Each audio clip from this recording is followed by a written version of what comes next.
Just like Coldplay, the Avatar franchise is one of the biggest mysteries in modern culture.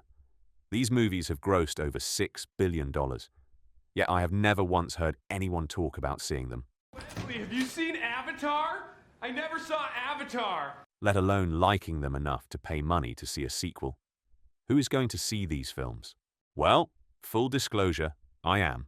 Guilty. Yeah. For me, James Cameron is one of the greatest directors of all time. I would not like to guess how many times I've rewatched Aliens or the first two Terminator films. Based on his track record, I'll watch anything he puts out. I'm the king of the world! And whilst I generally liked the first Avatar despite its generic story, I will admit the second film wasn't great. It was essentially a 3-hour tech demo for underwater scenery with an unearned, albeit fairly enjoyable battle at the end. But here we are with Avatar, Fire and Ash. Going into this, my expectations were low. I really had to push myself to see it at the cinema, mostly because I'd love nothing more than to see James Cameron move on to something new. Even the most die-hard fans have to be wondering how much more Pandora do we really need. Returning alongside Cameron are co-writers Rick Jaffa and Amanda Silver. Their track record is a mixed bag.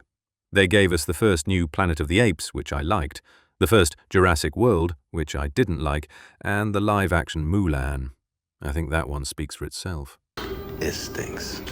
To avoid the Stranger Things effect, where child actors grow 2 feet between sequels and are hiding stubble behind makeup, this was filmed back-to-back with The Way of Water.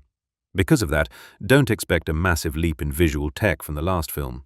Plot-wise, we pick up in the aftermath of the Sully family's tragic loss in the last film. They encounter the Ash tribe, a volcanic Na'vi clan led by Varang. They are aggressive and very different from the peace-loving Na'vi we've met before.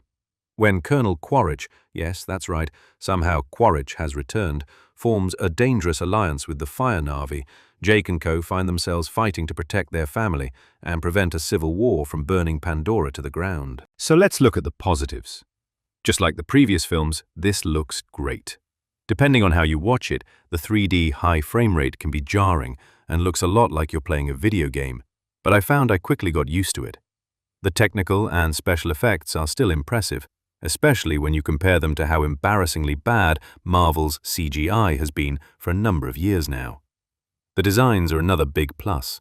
The world of Pandora looks amazing, and everything from the Na'vi habitats to the human ships, weapons, and equipment are really smart and feel authentic within the world James Cameron has created. The pacing of this film is so much better than the second.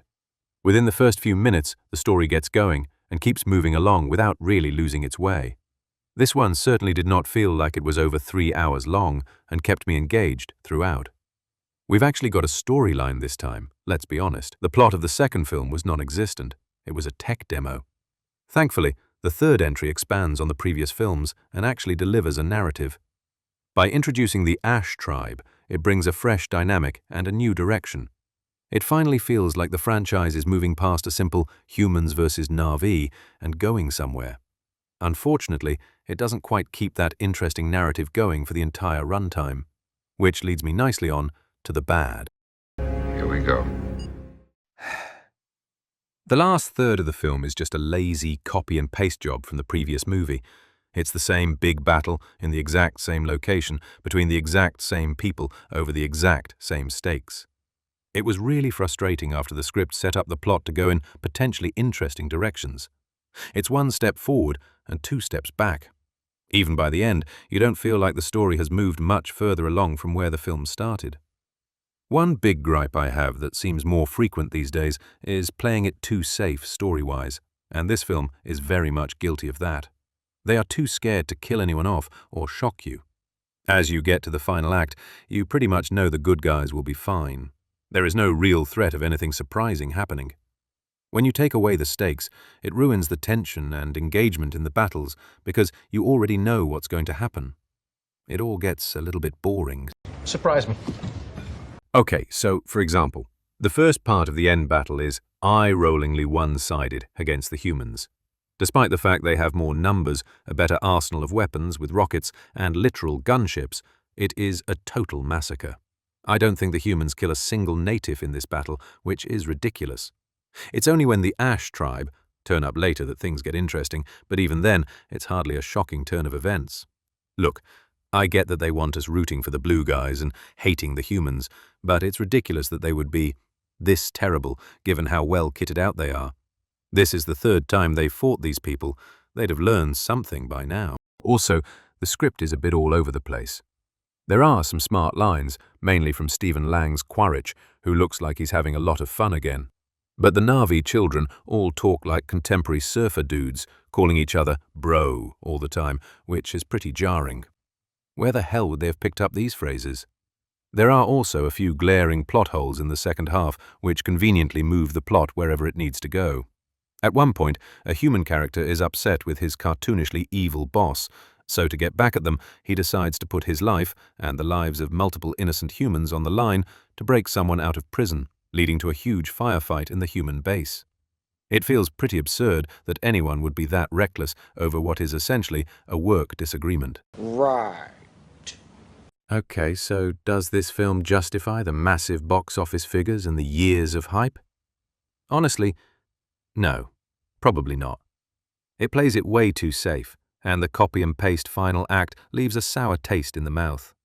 But going in, my expectations were low, and I actually enjoyed it quite a lot. It looks great. It's made by a master craftsman who is clearly 100% invested in this world, and the action is fun.